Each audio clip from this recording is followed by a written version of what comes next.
Namo Bhagavate Vasudevaya. Om Namo Bhagavate Vasudevaya. Govindadi Purusham Tamaham Bhajami. Govindadi Purusham Tamaham Bhajami. Jaya Radhe, Radhe, Radhe, Radhe, Radhe, Radhe. Jaya Gauranitai, Gauranitai, Gauranitai, Gauranitai. Jaya Shri Prabhupada Ki. Todas as glórias aos devotos reunidos. Haribol! Então, mais uma aula que vamos trazer um verso do Bhagavad Gita, né? Hoje vamos falar o verso, hein? Então, deixa eu escolher um verso aqui. Vou escolher o último verso do Bhagavad Gita. O último verso, que está situado no capítulo 18, a perfeição da renúncia, o verso 78, ok? Mas antes de introduzirmos aqui a nossa aula, eu ouvi algo muito interessante hoje, né? Algo muito incrível, né? Deus, ele sempre fala para a gente de maneiras inusitadas, né? Muita coisa. Lógico que isso aí não é nada demais assim, mas às vezes Deus, ele dá um toque, né? No espírito que pelo menos está tentando evoluir espiritualmente. Krishna sempre de alguma forma, né, com essa maneira que ele tem, né, de nos comunicar através de outras pessoas, ou de um livro, ou de uma situação.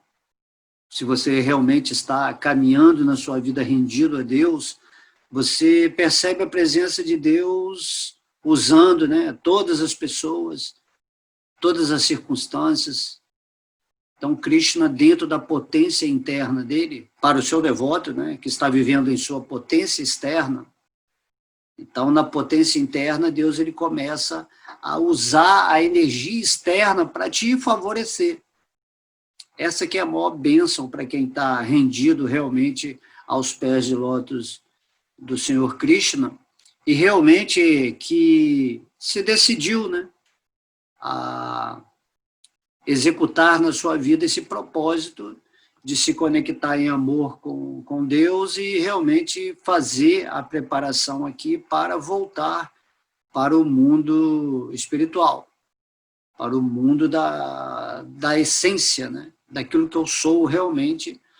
Então, o que eu sou, uma parte integrante de Deus, que estou me preparando para obter um corpo espiritual, nesse nível, né, absoluto, e aí me relacionar com o Senhor Krishna, que também tem uma forma suprema, já que ele é a pessoa absoluta central do mundo espiritual, e aí praticamos essa relação eterna com ele.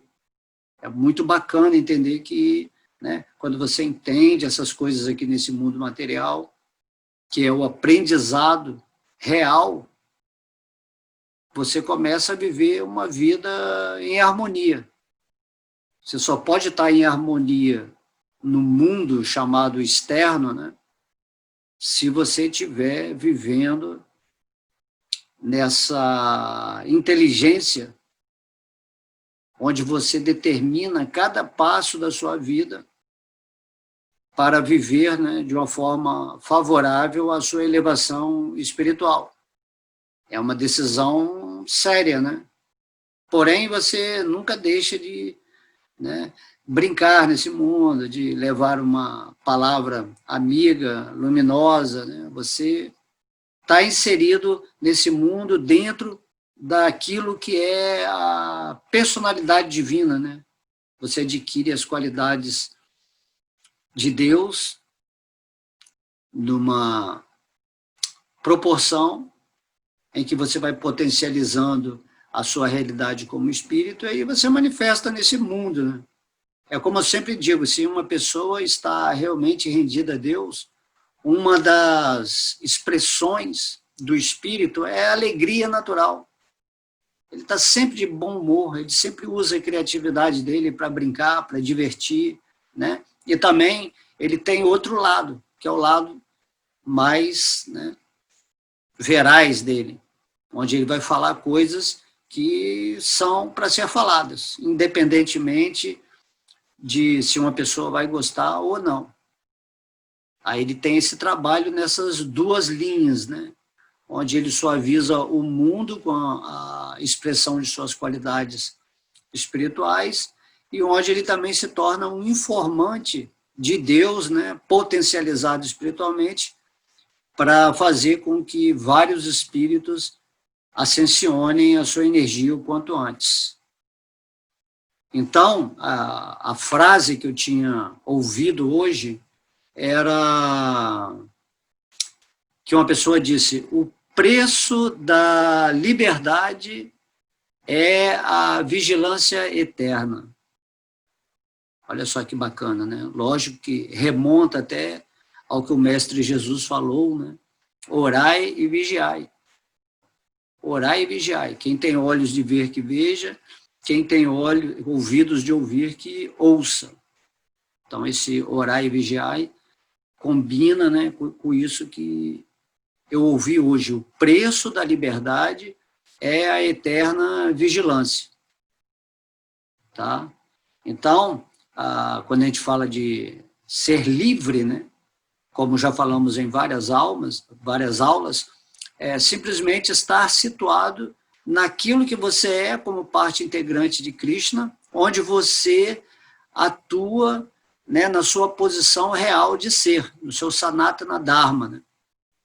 O dever de todo espírito manifesto por Deus na existência, seja no mundo espiritual ou no mundo material, ele tem que atuar nos movimentos, né, da sua existência, em que dimensão essa alma estiver, no serviço amoroso a Deus.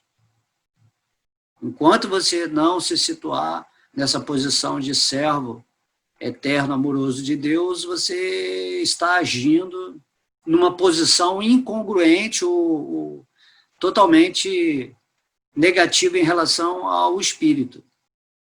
Então, liberdade significa que você escolheu na sua vida estar situado na sua posição real como servo de Deus, entendendo perfeitamente que você é uma parte integrante, né, de Krishna, de Deus, e que a partir daí você decidiu que vai se comportar assim aonde você estiver.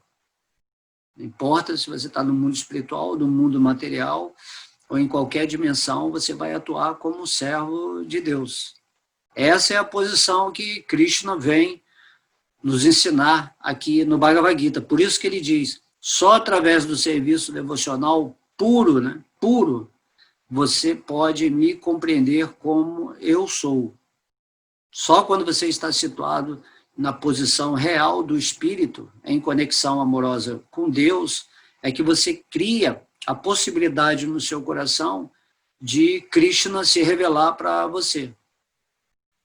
Tá? Então, é uma condição existencial das suas ferramentas que você está trabalhando aqui nesse mundo material. E aí esse verso, né, o preço da liberdade é a vigilância eterna. Para você ter essa liberdade, você tem que vigiar o que você tem que vigiar? Você tem que vigiar a sua mente. Vida espiritual significa, né, que o espírito consciente ele entra tipo numa batalha de Kurukshetra contra a sua mente, certo? Mas quando a mente é purificada, automaticamente essa ferramenta mental se torna uma amiga da alma, né? Uma amiga. E aí você conduz a sua vida com perfeição nesse mundo totalmente livre. Porque a mente é que, como a gente sempre fala e vai repetir, a mente é que projeta o mundo no qual os seus corpos, né, físico, astral e mental, se comunicam, interagem. Tá? Então, a mente, por trás de tudo, está o princípio mental. Né? Tanto que nas 7 leis de Hermes Trismegistus, né, como está no Cabailo, a primeira lei é a lei do mentalismo. Até eles, né, entendem isso, que tudo é mente, tudo vem dessa energia mental, que é uma energia muito sutil.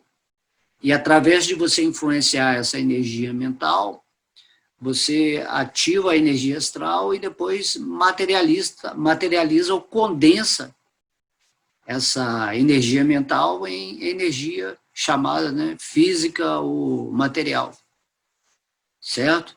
Então, nós temos que ter essas percepções que, se queremos ser livres, temos que pagar um preço. E esse preço é a labuta diária de você, estando sob o domínio, né, sendo escravo da sua mente, você tem que superar essa fase.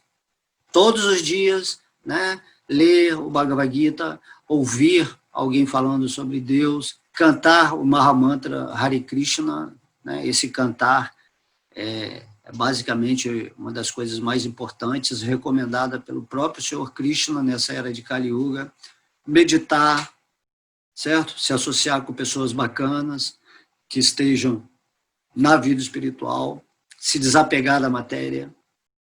Esse trabalho constante vai fazendo que você vá se situando cada vez mais, né, na sua consciência espiritual, e aí é como se você estivesse realmente vigiando a sua existência o tempo todo para não deixar a energia de Maya, né, ou alguma energia satânica entrar no seu círculo, né, de vibração e aí te derrubar de sua posição espiritual.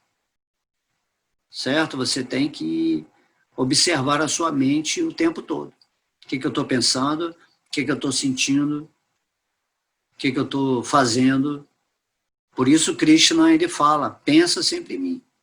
Se você usar esse poder ativo, né, de contemplar a sua mente e incidir sobre ela uma ordem, né, fixa do espírito, né, você está pensando em muitas coisas, mas você não está pensando em Krishna, você não está pensando em Deus, você não está pensando no propósito da vida. Aí a pessoa passa a controlar a mente. E aí essa eterna vigilância, né, essa eterna vigilância sobre a mente vai fazer que você realmente se situe livre nesse mundo. Porque é muito simples você olhar para o mundo, para o que está acontecendo, né? Uma estrutura desarmonizada de caos, onde as pessoas estão sofrendo simplesmente porque elas estão tentando se estabelecer em posições não espirituais, em posições do falso ego. Por isso que o mundo está tão conturbado, né? Aí a energia de Maya, as forças satânicas, atuam para deixar as pessoas perdidas. Aí elas não conseguem, né, entender ou assimilar o conhecimento ou a sabedoria que você tenta passar assim, com muito amor. Né? Igual quando o Mestre Jesus veio, até mesmo quando o Srila Prabhupada veio, muita coisa foi falada, mas caiu no esquecimento, né? Em detrimento de pessoas tentarem levar, né, dar continuidade a essa mensagem de luz. Essas pessoas também foram muito agredidas, algumas, né, mortas. Hoje em dia também isso acontece, porque há um sistema de trevas que não querem a expressão da luz. E por luz se entende consciência, né? E consciência significa a sabedoria de Deus manifesta no planeta, né? As energias negativas não querem essa consciência, essa presença da mente de Deus no coração de cada pessoa. Então, todo o problema de todos os planetas, de todas as raças, né, é essa desconexão com a realidade divina. Mas mesmo assim, hoje em dia, né, se entramos aí na internet, vemos muitas pessoas de bom coração, com realização avançada, falando, né, sobre o Espírito, sobre Deus, sobre a centelha, né, divina, a consciência crística, a consciência de Deus, todo mundo se unindo para levar à luz, cada um no seu nível de entendimento, certo? E isso é o que temos que fazer, vigiar, vigiar. E vigiar significa ação, né, comprometida com o Espírito para levar a mensagem de Deus ao mundo, né? Ou então você colabora de alguma maneira, compartilhando as coisas que estão sendo faladas com maior carinho, para que as pessoas acordem, despertem. Muitas vezes você pensa que uma pessoa, aquela ali que você geralmente avalia, ou acha que ela é um revoltado, né? Essa pessoa, às vezes, ela só está precisando de uma semente espiritual. É uma pessoa espiritual que não se adaptou ao mundo e por isso ela tem um sentimento ruim, está sempre angustiada, reclamando, porque ela sabe que ela é algo mais que aquilo que falam para ela, porém ninguém levou o conhecimento, a sabedoria para ela.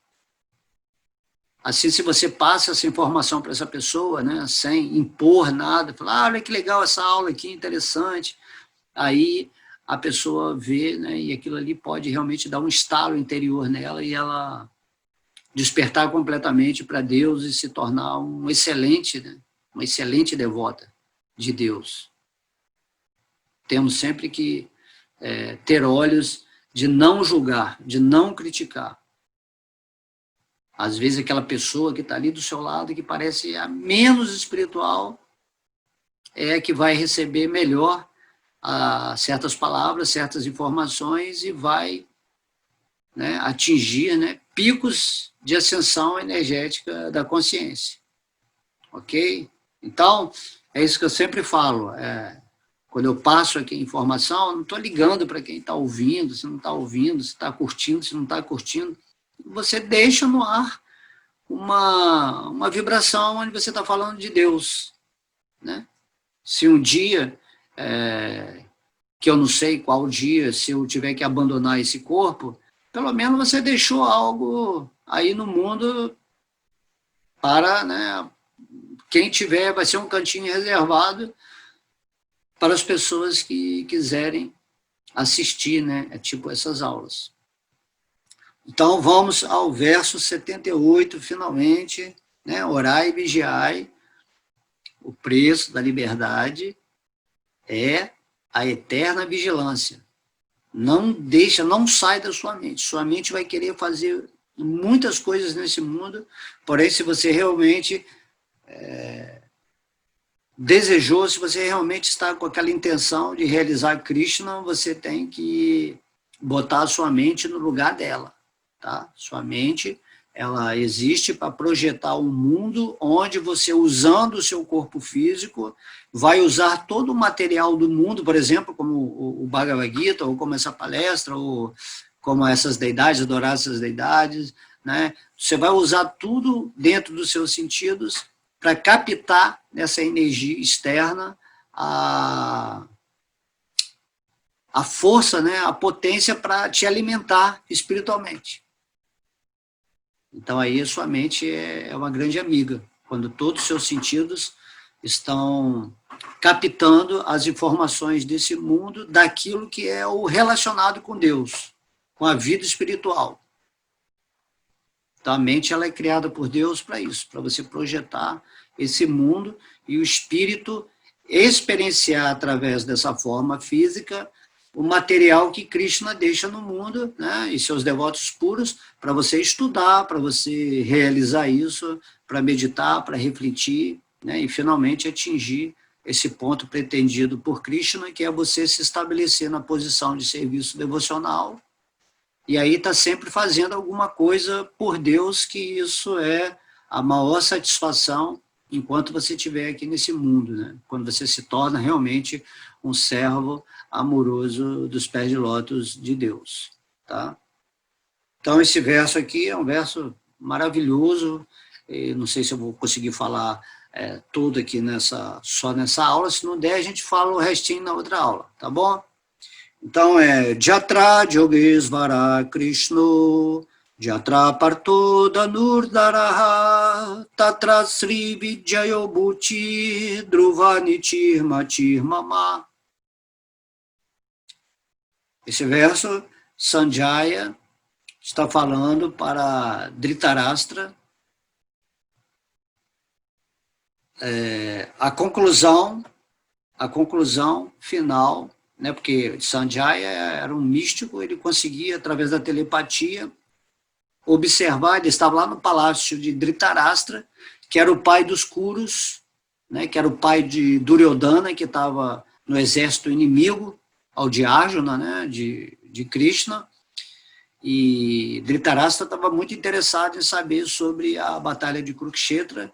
Então, Sanjaya, que era um discípulo de Vyasadeva, através de seus poderes místicos, né, que foram dados pelo seu mestre espiritual, ele conseguia ver a batalha de Kurukshetra, ele conseguia ver, né, realmente esse diálogo maravilhoso, né?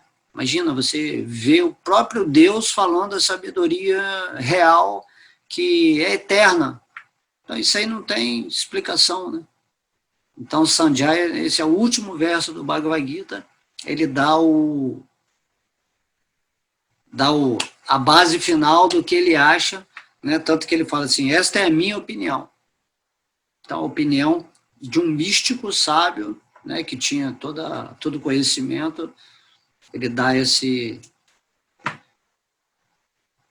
essa decisão final em relação ao que ele está falando aqui com Dhritarashtra.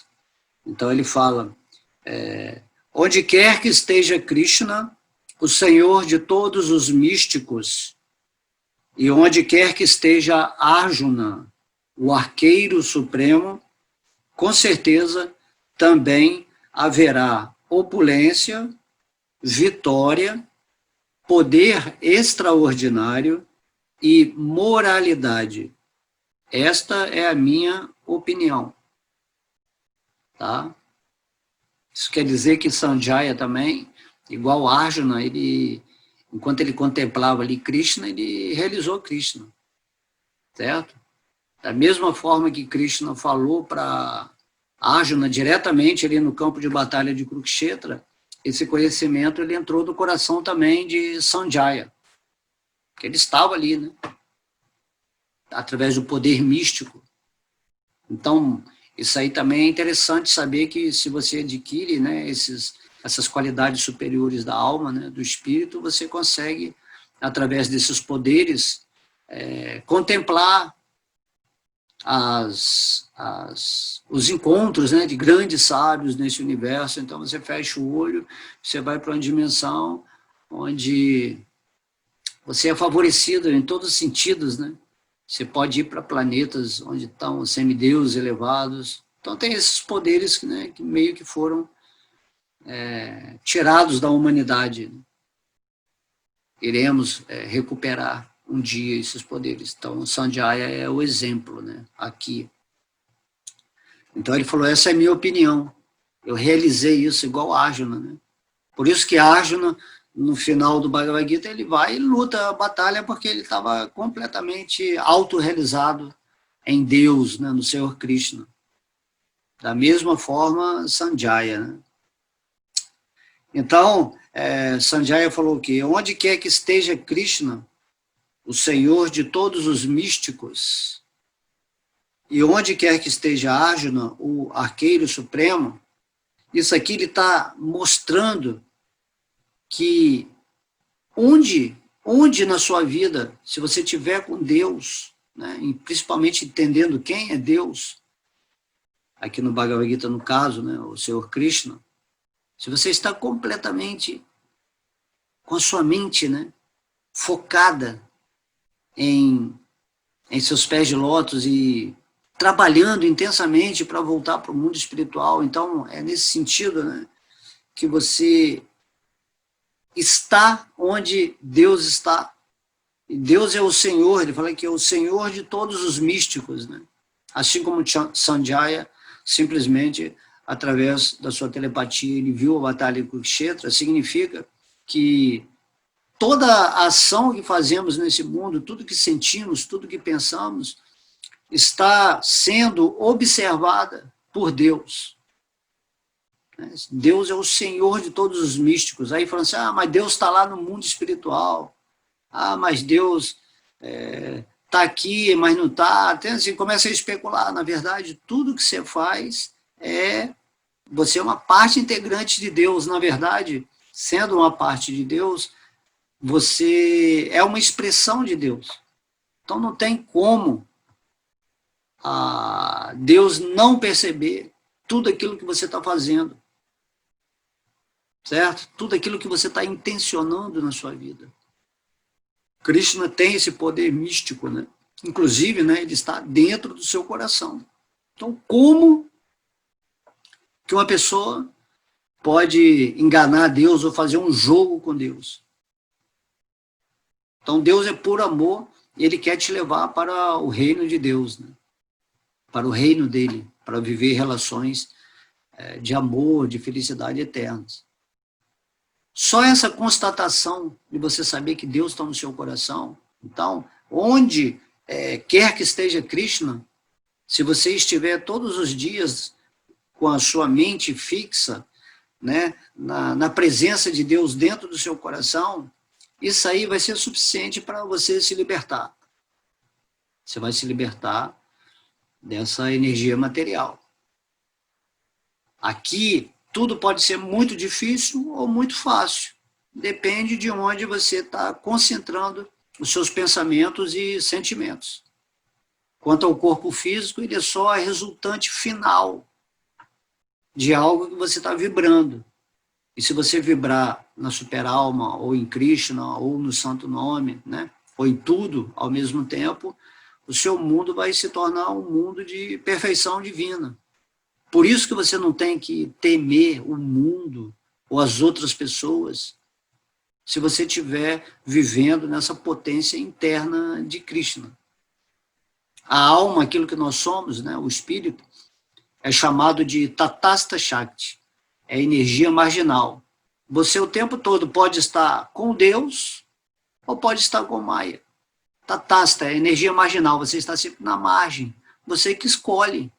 Agora você está aqui nesse mundo material porque, de alguma forma, né, um dia você vai saber por quê, você escolheu viver essa experiência aqui de Maya. Porém, dentro de Maya, Krishna, como ele é o senhor de todos os poderes místicos, ele consegue introduzir a potência interna dele, inclusive ele está dentro do seu coração, e a partir do momento que você sabe quem é o Senhor Vishnu, medita na forma dele, né, medita em Krishna, nos seus passatempos, no Bhagavad Gita, e você coloca toda a sua intensidade, toda a sua força, né, a eterna vigilância, você está sempre vigiando, que eu quero isso, que eu vou fazer isso, então Krishna vai, toma conta da sua vida. Né? Então ele fala, Mashukaha, não temas, porque você duvida, meu filho, né? Ou meu amigo, ou meu amado, porque você duvida. Né? Eu sou a expressão plena de tudo que existe, mas você está aí pensando que é um corpo material, está pensando que é separado de mim, está pensando que eu não estou te observando. Imagina, o poder telepático de Deus é infinito, é onipresente, certo? Onipotente. Não é para nós ficarmos, né, com medo, sentindo culpa de tudo que vamos fazer. Entendeu? Essa não é a questão. A questão é Deus, ele te dá o livre-arbítrio, você pode fazer o que você quiser. Mas a partir do momento que você entende que você tem que despertar o seu amor por ele, realmente você começa a direcionar a sua energia com práticas sinceras, com muita, né, pureza de intenção, imediatamente você vai para esse ponto divino que está manifestado agora mesmo no seu coração. Então você tem que se resolver, né?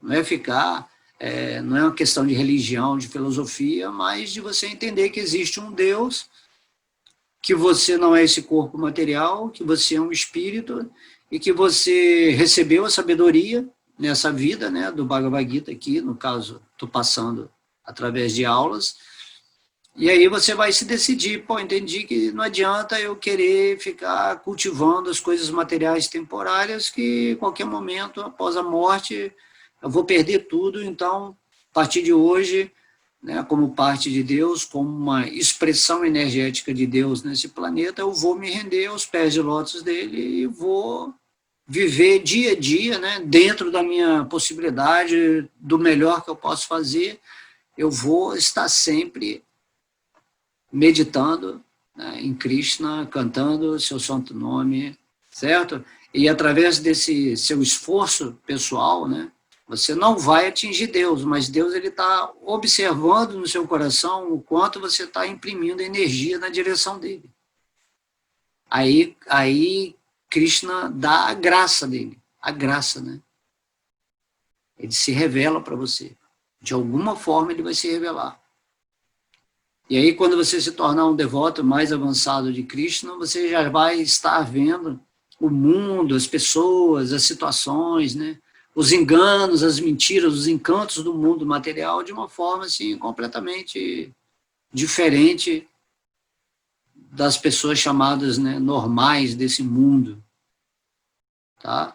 Então, pessoas normais nesse mundo são pessoas que vivem no falso ego, né? Principalmente Kali Yuga. Né? Kali Yuga é modo da ignorância e modo da paixão. Capítulo 14 do Bhagavad Gita, se você quiser saber o que é isso. Tá? Então, a pessoa normal, na energia material, dentro desse sistema que vivemos atualmente, são a característica normal do falso ego. Falso ego é a identificação com o corpo material, certo? Mas o normal real é você estar situado no espírito, mesmo aqui nesse mundo material, certo? Se você está situado na realidade de você mesmo, então a sua expressão nesse mundo, mesmo dentro da energia material, onde você é rodeado por bilhões de falsos egos, pessoas que não conquistaram o espírito, não despertaram na humanidade, elas têm o movimento próprio delas. Você já fica meio neutro, né? Você observa as pessoas, sabem que elas são espíritos, mas elas estão esquecidas, estão se identificando com algo que querem criar uma normalidade de um sistema que se chama ilusão, que se chama Maya, né? Que tem os chamados seres bonzinhos e os seres mauzinhos, né? Os mocinhos e os bandidos, os santos e pecadores, certo? Porém, como a gente leu no verso passado, quando atingimos a transcendência, o Senhor Krishna diz que a gente ultrapassa. Então, o devoto, ele não é bom e nem é ruim. Ele não é pecador e nem é santo. Ele é transcendental. Ele é simplesmente um servo amoroso de Deus. Logo, quando você atinge essa posição de servo, essa é a posição ideal, essa é a posição real. Não é a posição melhor nem pior, é a posição real. Por isso que a gente tenta fazer um trabalho aqui de passar essa mensagem do Senhor Krishna para as pessoas irem um pouquinho acima da dualidade. Né? Um pouquinho no início, até que ela atinge essa compreensão e consegue ver toda a humanidade, independente de pessoas boas ou más, amigos, inimigos, você vê tudo com visão equânime. E essa visão é alcançada quando você se situa nesse serviço devocional, onde você está totalmente consciente do espírito, do que é energia material, do que é energia espiritual, e de como você deve agir nesse mundo para agradar, né, ou servir da melhor maneira nosso lindo Senhor Krishna. Né? Entende? É isso que tentamos, né, fazer aqui da melhor forma. Então, onde quer que esteja Krishna, o Senhor de todos os místicos, E onde quer que esteja Arjuna, o arqueiro supremo, né? O arqueiro supremo, isso significa o guerreiro, né? O arqueiro supremo, o melhor guerreiro. Você tem que ter essa índole, né? Essa vontade de Arjuna. Arjuna, no início, ele estava lamentando pelos seus inimigos que ele teria que matar, né? Então ele estava nessa ilusão, né? Essa ilusão foi Krishna que colocou ele para o Bhagavad Gita ser falado, né, de uma forma, na linguagem comum às pessoas. Então a Arjuna foi colocada em ilusão e a própria sabedoria, né, ela transmutou a energia de Arjuna, assim como também a de Sanjaya, que está falando esse verso. E aí o Arjuna, né, ele se tornou esse lado guerreiro dele, né? Guerreiro não significa algo assim destrutivo. O guerreiro significa que você não deixa nunca a sua mente tomar conta da realidade daquilo que você é. Basicamente, vida espiritual é você observar momento a momento a sua presença interna como espírito. Certo? Você tem que ser uma testemunha diária na sua vida sobre o que você está pensando, sentindo e fazendo. E não se deixar ser engolido por essas ferramentas, né, energéticas que degradam a vida da maioria das pessoas, porque elas esqueceram de suas posições reais, né? Então, esse arqueiro supremo é a sua posição como Arjuna, certo? Você tem que ser bem rigoroso nesse sentido, porque depois que o Bhagavad Gita foi falado para Arjuna e ele se iluminou, e ele compreendeu Krishna como a suprema personalidade de Deus, que tem um plano nesse mundo, onde cada um tem que atuar, né, de acordo com o talento que Deus te deu, e você vai descobrir isso quando você se render ao Senhor, né, ele vai revelar para você de alguma forma. Então Arjuna lutou e dizimou todo o exército de Kuru, né? Então, é algo assim formidável, né? Krishna fala, não se preocupe, porque eu, né, está no capítulo 11, ele fala assim, eu já destruí todos esses exércitos. Certo, Arjuna? Eu já destruí todo mundo. Independente de você matar esses guerreiros ou não, por eles serem tão demoníacos e estarem atrapalhando o meu plano, né, de espiritualidade para o planeta, por determinação minha, eles já estão condenados todos à morte hoje. E eu só estou querendo que você tenha o crédito, né, de receber essa sabedoria e realizar essa sabedoria e lutar com todo vigor para destruir esse exército de inimigos que se encontram aqui diante de você. Então, essa é a parte histórica, né? Mas se a gente fazer uma analogia, né? uma simbologia dessa batalha de Kurukshetra, ela acontece todos os dias em nosso coração. Você tem que ser como Arjuna, você tem que todos os dias atuar de uma forma, né, contra essa natureza da mente que está querendo se envolver com os modos da paixão e da ignorância. Então, sua vida não pode ser problemática, você tem que realmente elevar a sua energia e fazer acontecer, né? Você tem que atuar, co-criar a sua existência junto com Deus. Aí você vai ver milagres acontecendo, você vai se sentir protegido. Aí Maia não consegue chegar às forças satânicas quando você está com a mente mais elevada, que é o resultado, né, dessas práticas diárias espirituais. As forças satânicas, né, que são as forças que tentam fazer você se submeter aos encantos da carne, né, do corpo material, ou da mente, ou dos desejos, ou das emoções, elas já não vão ter mais influência em cima de você da forma como tinha antes, enquanto você estava se identificando com esse corpo material. Então você fala assim, não, como você fala, né, como falou Jesus, né, vai-te retro, Satanás. Se você não quiser me ajudar, não me atrapalhe.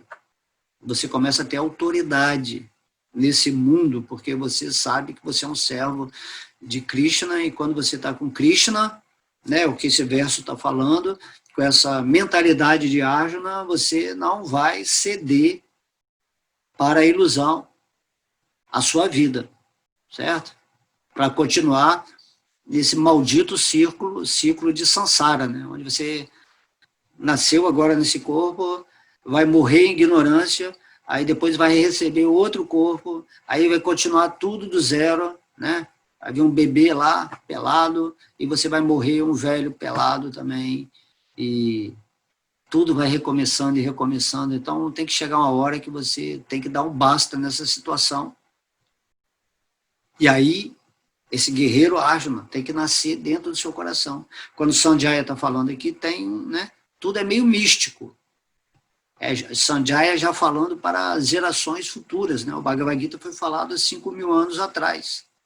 Porém, esse mesmo Bhagavad Gita ele foi falado ao Rei do Sol, antes de existir, né, o sistema solar, né?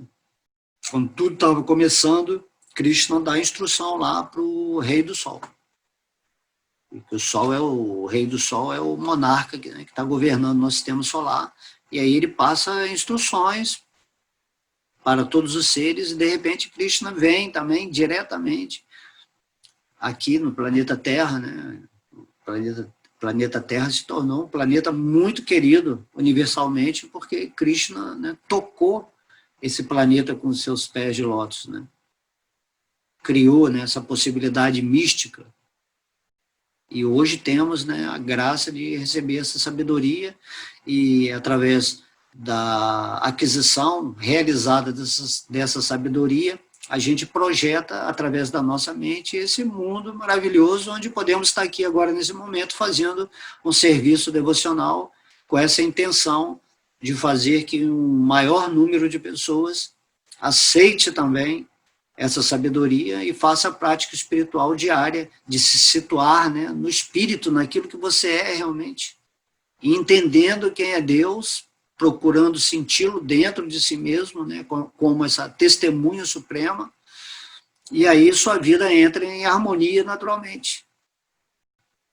Aí vai se manifestar os aspectos Tit e Ananda na sua vida, de consciência plena e de bem-aventurança, certo? Ou felicidade, chame você o que quiser. Esse sentido de bem-estar. Agora eu posso ver, né? Eu posso ver além da Matrix, além dessa inteligência artificial, além de tudo aquilo que tenta nublar a minha mente da realidade divina. Cristo no seu coração, ele vai te dar a graça para você se situar naquilo que é o maior benefício da alma, esteja você aqui nesse mundo material ou no mundo espiritual. Que às vezes a gente tem esse conceito assim mirabolante, que quando eu me tornar um mestre, quando eu me tornar um super espírito, então eu vou ter poderes, e eu vou fazer isso, eu vou salvar o mundo. Não é assim. Simplesmente, Krishna é muito simples. Você pensa em Krishna, você pensa nos passatempos dele, e você vai trabalhando, né? A forma humana é uma forma intermediária ainda.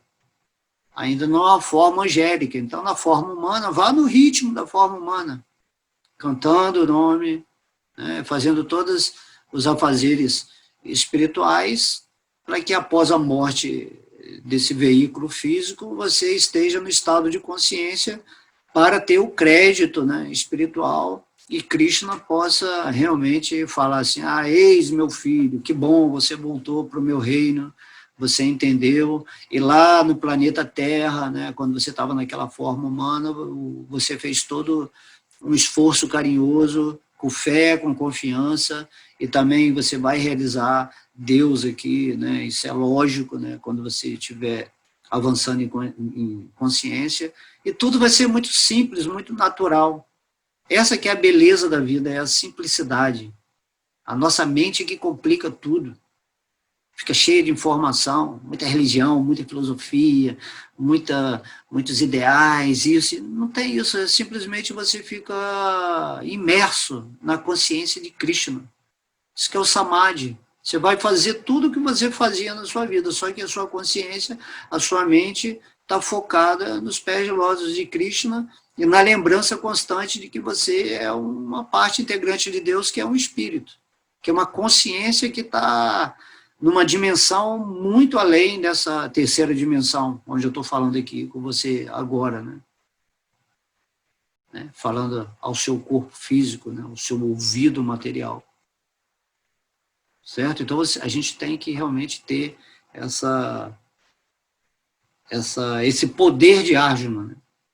Arqueiro supremo. Olha Sanjaya falando, onde tiver Krishna né, e você atuando como Arjuna, o arqueiro supremo, né, o guerreiro que vai realmente conquistar o exército inimigo, né, e você nem precisa fazer força igual a Arjuna, né? Krishna falou, eu estou aqui, eu sou o quadrigário da sua carruagem material, né, do seu corpo físico, mental e emocional, e não se preocupe, simplesmente combata o bom combate. Seja esse guerreiro, né, obstinado em não deixar a sua mente também, que é outra obstinada, te dominar. Então a luz, né, transforme a sua mente na natureza da luz. Porque sua mente ela foi estragada, né? Você foi programado por um sistema ateísta, por um sistema que não quer os valores, né, da vida espiritual, e aí você foi programado a ser uma pessoa zumbiloide nesse mundo, dentro do parâmetro espiritual. Você tem que desprogramar sua mente, todos os dias ou fazer uma programação espiritual, ficando todos os dias com Krishna, cantando a japa, né, e tudo aquilo que a gente sempre fala por aqui. E aí você vai alcançar o sucesso, que é o que fala aqui nesse verso também. Tá? Então eu estou falando aqui que eu acho que a gente vai ter que fazer com certeza outra aula, né, onde vou continuar o significado de Srila Prabhupada, que é muito incrível, esse último significado. Então, o Srila Prabhupada colocou toda a potência dele para dar um resumo máximo, e a gente vai falar isso na outra aula, e eu só vou falar o verso conforme Sanjaya falou para Dhritarashtra, tá? Então, com certeza, onde tiver Krishna e Arjuna, também, olha só, também haverá opulência, vitória, poder extraordinário e moralidade. Com certeza, olha a palavra que o Bhagavad Gita está falando, com certeza, não tem dúvida nenhuma. Se você estiver realmente vivendo em Deus no seu coração, nessa entrega real, a projeção do seu mundo, mesmo que esse mundo externo seja caótico, mesmo que o sistema seja trevoso, mesmo que estejamos nessa era de transição, né, maluca, que tudo está acontecendo ao mesmo tempo, para onde a luz está entrando e as trevas estão saindo, não importa, se você tiver com Krishna, nesse espírito guerreiro de Arjuna, com certeza, haverá, né, vitória. Haverá vitória, é impossível. Se você está com Deus, né, igual Arjuna, ele estava meio que com medo, se lamentando, tremendo no começo da batalha, e quando a Arjuna realizou Krishna, realmente assim, e aceitou ele, se rendeu, né, se rendeu a Krishna, Krishna, agora eu faço tudo que você quiser. Quando você flui na energia de Deus, então não tem como a energia material, que é uma energia também governada por Krishna, né? A ilusão, Maya, é controlada por Krishna. Então não tem como você ser derrotado. Arjuna lutou lá a batalha de Kurukshetra e ganhou assim, fácil. Apesar do exército, né, de Duryodhana, dos Kuros, que é o exército oposto aos Pandavas, né? O exército dos Kuros era assim, em número de pessoas, era muito maior que o exército dos Pandavas. Os generais mais poderosos da humanidade, né, estavam ali daquele lado lá. Então Arjuna, quando olhou isso, né, ele meio que tremeu assim, mas depois, quando ele realizou o Bhagavad Gita, quando ele se iluminou, né, recebendo a graça de Deus, de Krishna, ali no meio da batalha de Kurukshetra, ele não teve dúvida, né? Ele sabia que já era vitorioso, desde sempre. E simplesmente ele exerceu o talento dele, que Arjuna era um kshatriya, né? Muito famoso. Então ele atuou e não estava, como Krishna fala, não importa, você não quer saber se você está preocupado com fracasso ou com sucesso, com vitória ou derrota, simplesmente faça o que eu estou te falando aqui, que eu vim para eliminar esses demônios, para que meu plano espiritual de levar todo mundo para o reino de Deus continue. Porque a gente sempre fala, tem um limite também para a escuridão atuar. Então, sempre que tem esse desnivelamento, né, da dualidade, onde o modo negativo aumenta, Krishna vem ou manda um devoto puro dele para estabelecer essa igualdade. Né? E também Krishna, se ele quiser, ele faz tudo se harmonizar da onde ele estiver. Não precisa mandar alguém ou ele vir pessoalmente. Quando Krishna vem pessoalmente, ele vem para agradar aos seus devotos. Certo? Ele vem simplesmente porque pelo amor dos seus devotos. Não vem para, assim... Krishna não precisa... Imagina, é Deus, ele não precisa lutar contra demônios, assim, né? Isso acontece, Krishna até às vezes gosta, né? Mas não é o caso, assim, quando você entende, a onipotência, Deus está em tudo, em todos, né? Então, se Krishna quiser agora tirar a minha vida, eu saio daqui, a minha consciência sai e meu corpo fica morto. Então, se Krishna quisesse matar todos os demônios, ele matava. Mas faz parte do jogo cósmico, entendeu? Porém, o Bhagavad Gita, ele fala assim, mas se você tiver com Krishna nesse mundo material, isso significa sucesso absoluto na sua vida espiritual. Vitória, né? Que ele fala aqui. Vitória, deixa eu ver até a palavra que ele usa aqui. Vijaya. Vijaya. Né? Quando ele fala assim, Jaya, Krishna Jaya, vitória para Krishna. Né? Então, com certeza você, ouvindo isso, né, tem que criar um entusiasmo em você. Poxa, tem um jeito de eu vencer essa energia material de uma forma muito fácil. É simplesmente me render a Krishna com esse entusiasmo de Arjuna, né, e me tornar um guerreiro do amor, um guerreiro da luz. Né? Hoje em dia, a arma principal que nós temos, que Krishna nos deixou, é o santo nome de Deus. Então você tem que guerrear ali, ó, Hare Krishna, Krishna Krishna, Hare Rama, Hare Rama, Rama Rama, Hare. Quanto mais você canta, menos Maya entra, porque você está usando a sua arma da vibração do santo nome de Deus, e o santo nome de Deus é Krishna, é Deus. Então, quando você está sempre com a mente fixa em Deus, em Krishna, onde ele está, onde quer que Krishna esteja sempre presente na sua atenção, você já é vitorioso. É impossível alguém derrotar um devoto de Krishna quando Krishna está cuidando pessoalmente, né, ou potencializando esse devoto nesse mundo.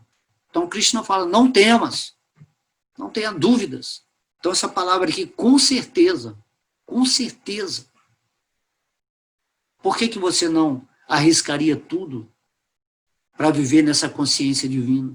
Se com certeza você vai ser vitorioso após a morte dessa estrutura física aqui. Né? Isso que temos que meditar. Né? Deus ele não está falando à toa as coisas. Né? Então ele fala também que vai ter opulência. Opulência, geralmente quando a gente fala opulência, pensa em dinheiro, em bens materiais. Mas aqui nesse verso nós estamos falando de opulência espiritual mesmo. Né? A pessoa que tem opulência espiritual, a opulência espiritual até é Lakshmi, né? Já ouviu falar, né? Vishnu e Lakshmi, né? No seu coração está Vishnu e Lakshmi. Então, Lakshmi é a potência de opulência de Deus. Essa potência de opulência espiritual inclui a potência de opulência material, certo? Maya é uma expansão de Lakshmi, certo? Então, Maya é tudo isso, é toda a riqueza chamada, né, bens materiais, onde o seu falso ego fica encantado, fica louco, se degrada, se perde. Né? Então, se você consegue a opulência de Lakshmi, você consegue automaticamente toda a opulência material também. Só que o devoto ele não está interessado em usar a energia de Deus para conseguir benefícios materiais. Ele pede para que esses recursos materiais que, porventura, Krishna tenha dado à vida dele como um acréscimo, sejam usados para ele despertar o amor a Deus. Porque é esse amor que conquista a graça divina, que vai elevar a sua consciência para que, após a hora da morte, você possa voltar para o reino de Deus. Aí lá sim, lá estão as opulências reais, não essas opulências materiais que são ilusórias, temporárias, e que fazem com que percamos, né, a oportunidade de desenvolver o nosso espírito, de abarcar essa sabedoria e vivê-la com intensidade nesse espírito, né, de Arjuna, né, onde você, cada dia que acorda, você entra na quadriga do seu corpo, coloca a super-alma, né, que representa Krishna, aqui, nesse momento, e você segue a sua vida tendo a certeza que tudo está sendo feito pelo arranjo de Deus, pela proteção de Deus, e não existe mais inimigo externo, não existe nada, obstáculo, coisa que vai te fazer mal, porque é Deus que está conduzindo a sua quadriga, né? Então isso é muito incrível, temos que refletir nisso. Então essa opulência, né, opulência completa.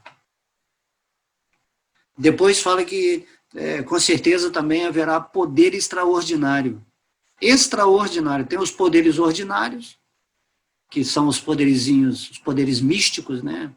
Às vezes alguns sábios mais elevados do universo têm poder místico. Porém, esses poderes dentro do mundo, no universo material, são ordinários. Certo? A partir do momento que você está numa forma de um sábio ou de um semideus, você tem esse poder, né? Porém, aqui é o poder extraordinário, é o poder do amor de Deus. Esse poder é muito maior que qualquer poder místico.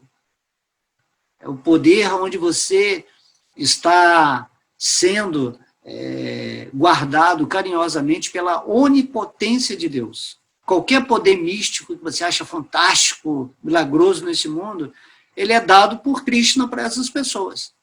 Porém, quando você está em Deus, completamente vivendo em amor a Ele, em entrega, você se torna um detentor da onipotência de Deus.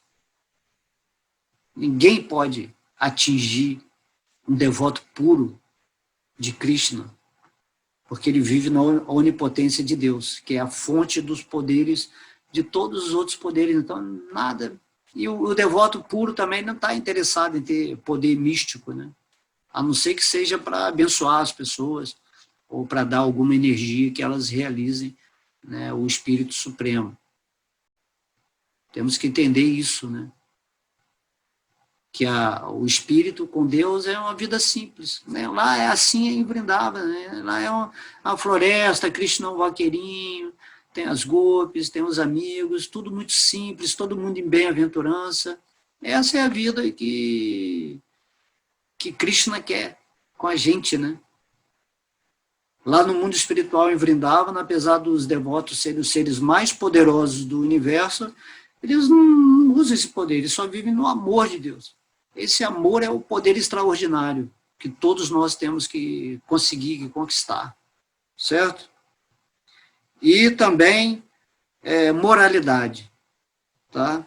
Moralidade significa que se você está com Krishna, automaticamente, né, as qualidades espirituais se manifestam no seu coração, né, através dessa energia do amor, e através dessa energia do amor, todos os princípios, né, chamados éticos de perfeição se manifestam na sua vida. Que às vezes a gente vê, tem que fazer isso, tem que fazer aquilo, eticamente tem que fazer, o outro fala que não é assim, aí tem os morais, os amorais e os imorais. Tem pessoas que não têm moral nenhuma, que não têm vontade de seguir nada, né? Mas esses são princípios que são colocados de fora para dentro para a gente. Então, eticamente, você tem que fazer isso, tem que fazer aquilo, mas às vezes você não está com vontade de fazer isso, você está com vontade de fazer outra coisa, mas aí tem a culpa. Não, mas você vai para o inferno, né? Então, toda essa moralidade que é imposta de fora, certo? Te prendem também, te fazem escravos, né? Agora, quando você está realizado em Cristo, você está vivendo, né, no amor de Deus, esse princípio da moralidade divina surge naturalmente como uma expressão das suas qualidades divinas. Certo? Então, eticamente, você vai ser um cara amoroso nesse mundo e vai seguir todos os princípios, mas com uma base autêntica de realização. Por isso que ele está falando aqui, onde está Krishna e Arjuna, a moralidade está presente. Você se torna um devoto puro, ele é um devoto perfeito que segue os princípios que são sugeridos internamente pelos seus poderes, né, avançados, junto com a superalma no coração. Aí você não precisa, né? Você é um movimento, né? O seu espírito se torna um movimento amoroso nesse mundo. E quem está andando no amor de Deus já não consegue praticar mais nada, nenhuma violência, nenhuma crítica, julgamento contra ninguém. Você simplesmente vive a sua vida simples, com pensamentos elevados e moralmente, né, você expressa isso na sua vida. As pessoas observam, né, um devoto, né, avançado de Deus, como se ele se expressa muito naturalmente na sua vida. Às vezes ele vai expressar uma ira, mas essa ira é revestida de amor. Ele está fazendo algo para ser construtivo para o espírito da humanidade. Né? Igual quando Krishna veio aqui, ele criou uma guerra, aí você fala, mas como Deus criou uma guerra? Deus é só amor. Não, mas esses espíritos todos, por amor, Deus quis tirar o tempo deles nesse mundo, porque eles estavam se degradando tanto que eles iam perder a alma deles. Então, Krishna veio, tirou esses espíritos, certo? Favoreceu os seus devotos. E tudo isso é um princípio de amor absoluto. E o devoto também, automaticamente, ele caminha nessa moralidade, porque ele age de acordo com aquele momento, com o impulso intuitivo que a superalma está dando em seu coração, né? Às vezes até, só para terminar aqui, que nós já passamos de 1 hora, acho que foi o senhor Buda, falou assim, você tem que falar só a verdade, né? Aí o cara parece que ele deu um testemunho lá para o juiz, e o juiz falou assim, mas por que você falou uma mentira, se você só tem que falar a verdade? Ele falou assim, eu falei a mentira porque eu queria salvar a vida dessa pessoa. Então, a vida dessa pessoa, para mim, é muito mais importante do que a verdade. Que era algo insignificante que ela tinha sido feito, né, que ela tinha feito, e que isso ela ia ser julgada à morte, né, lá nesse reino. Porém, ela julgou falar melhor na hora, né, a intuição dela, falou assim, não, vou mentir porque para mim é muito mais importante salvar a vida dessa pessoa do que falar uma verdade, né? Então, assim que atua a moralidade do espírito que está com Deus, né? Deus ele vai preservando a vida em si, né? Tudo que Deus cria é tão maravilhoso, né? E nós somos vidas lindas aqui, esse corpo humano manifestando a energia do espírito que somos, vivendo essas lições incríveis, observando que tudo aqui é um filme cósmico, né? E aí podemos também imaginar a batalha de Kurukshetra, né, com Sanjaya explicando para Dhritarashtra, Krishna falando com Arjuna, todo esse contexto, né, que é uma simbologia interna também, onde você sabe que você vai ser vencedor completo da sua vida, se você estiver, né, situado nesse amor por Deus, principalmente nessa pureza de mente e inteligência. Ok? Então, prometo, aula que vem, vamos falar o significado de Srila Prabhupada, tá? Então, aqui foi só o verso, a tradução do verso, e a gente fez uma explicaçãozinha, né, extra aqui, e depois nós vamos pegar toda essa explicação de Srila Prabhupada aqui, vamos também comentar em cima, e vai ser super incrível, tá? Eu espero que você guarde hoje essa lição, tá? Que você, que o preço da liberdade é a vigilância eterna, tá? Então, isso que vai te dar a vitória. Quanto mais você ficar meditando em Deus, testemunhando, observando a sua mente, suas emoções e suas ações, é o caminho certo para você se iluminar e se preparar realmente para a morte, que pode vir a qualquer momento, ok? Pode vir a qualquer momento, e você ser conduzido de volta para o reino de Deus, se você realmente purificar e desejar de coração, com avidez, estar nesse movimento, né, da consciência de Krishna que acontece na vida de todo mundo, ok? Om Namo Bhagavate Vasudevaya. Om Namo Bhagavate Vasudevaya.